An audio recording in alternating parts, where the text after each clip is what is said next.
juntar filho de pastor, mochila e redes sociais em um vídeo só e ver o que vai sair daí. Fala pessoal, mais uma vez aqui com vocês, filho de pastor, e eu vou mostrar o que eu carrego tanto na minha mochila. Porque vocês perguntam, né? Ah, você tá sempre de mochila, o que você tá carregando? Gente, eu tô andando com isso aqui, ó. Eita! Eu tô andando com isso aqui, ó, com a palavra de Deus. O que vocês viram ali, gente? Era só um paninho, tá? Só explicando. Um paninho que eu tô levando pra igreja, ó.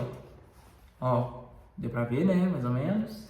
Mas é um pano de uma campanha. Mas eu levo a Bíblia, gente. Porque a gente tem que estar com ela em todos os lugares, né? Verdade? É isso, meus amores. E assim, depois aqui tem carteira, carregador, coisas básicas, né? Ai, gente, corta, não posso fazer isso aqui não. Ai, eu descobri a verdade, oh meu Deus. Vamos de novo.